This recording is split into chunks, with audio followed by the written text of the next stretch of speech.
Now, democracynow.org, The War and Peace Report. I'm Amy Goodman with Nermeen Sheikh. President Obama's re-election campaign is keeping alive the controversy over Republican presidential candidate Mitt Romney's tenure at the private equity firm Bain Capital. Records revealed last week show Romney remained at the helm of Bain Capital 3 years longer than he had previously disclosed. Romney maintained he left Bain in 1999 to run the Winter Olympics in Utah. But the Boston Globe reported last week Romney retained control of Bain and earned a salary through 2002. The three-year period in question saw Bain shuttering a number of U.S. companies, leading to layoffs and the outsourcing of U.S. jobs. This is President Obama speaking over the weekend in the battleground state of Virginia. You know, Mr. Romney's got a different idea. You know, he invested in companies that have been called pioneers of outsourcing. I don't want to pioneer in outsourcing. I want some insourcing. I want to bring companies back. President Obama's re-election campaign says the Boston Globe report suggests Romney may have lied to the U.S. Securities and Exchange Commission about his final years at Bain. On Sunday, senior Romney advisor Ed Gillespie said Romney had retroactively retired from Bain in 2002, but effectively stepped down 3 years earlier. Gillespie defended Romney's economic views on NBC.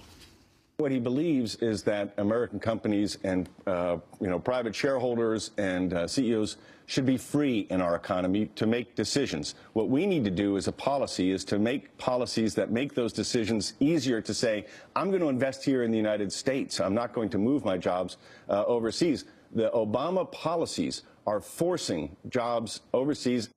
That was Ed Gillespie speaking on Meet the Press this weekend. To find out more about the significance of these revelations, we go to Washington, D.C. to speak with Chris Rowland, Washington bureau chief for the Boston Globe. Chris, welcome back to Democracy Now! Talk about the significance of this missing 3 years, 1999 to 2002. Why does it matter how long Romney was actually CEO and chair of Bain?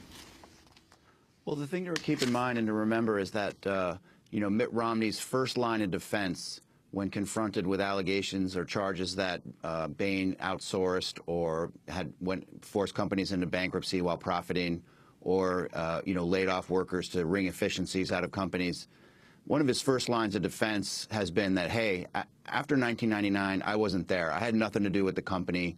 And he's been really saying that for many years. And the thing that's come to light now that we reported last week and has been elsewhere is that from 1999 to 2002, Mitt Romney was, in fact, the CEO and president and chairman of Bain Capital. That had actually not been revealed previously.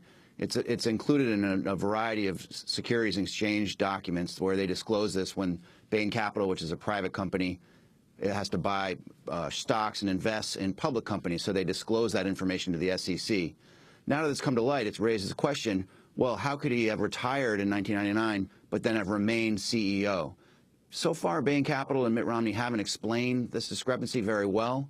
There has been some information coming out about how he was legally CEO, but he turned everything over to a management committee. I think it is true that he did indeed turn things over to a management committee, but the level of control or legal authority he had over the company and how he delegated still hasn't really been explained.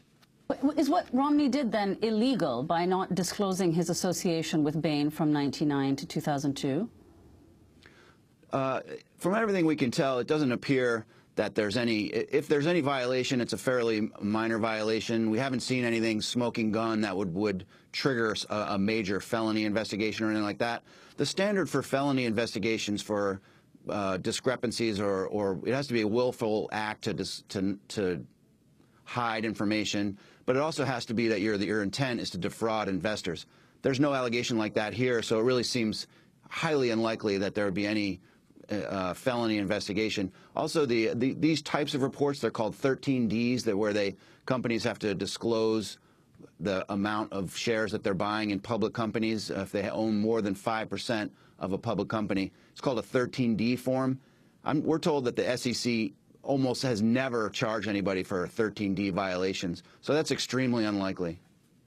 Chris Rowland, this period of time, 1999 to 2002, some of the issues raised about Bain swooping down on the companies that it bought, sending jobs overseas, or just shuttering corporations and moving them overseas.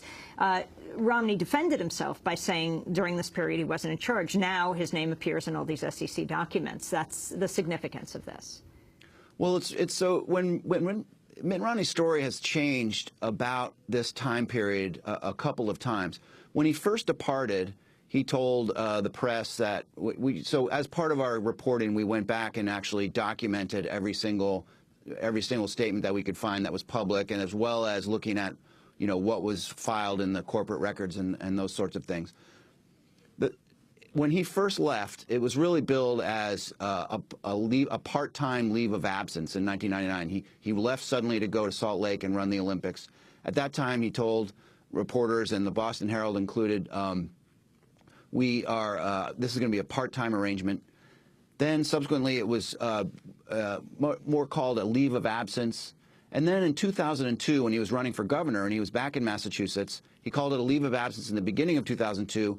But then later, towards the end of the campaign in 2002, when he was confronted by the Democrat who was running against him with a number of outsourcing and bankruptcy practices by Bain, that's when he said, hey, I wasn't there, I left in 1999. He was much more definitive. And Christopher Rowland, last question, and that has to do with taxes, since you cover Romney for the Boston Globe very quickly, whether you think he'll be releasing more than 2 years. I'm sorry, I can't hear you. I think you said something about taxes. Yeah, he's facing extreme pressure to release more than 2 years. It really is reminiscent of the primary when he was under extreme pressure, if you remember, in South Carolina, to release tax forms. He had several bad days and finally did release some tax forms. And they're sort of having a difficult time grappling with the whole issue of tax forms and his wealth. You know, his extraordinary wealth. He's not very good at talking about it. Chris, we're going to have to leave it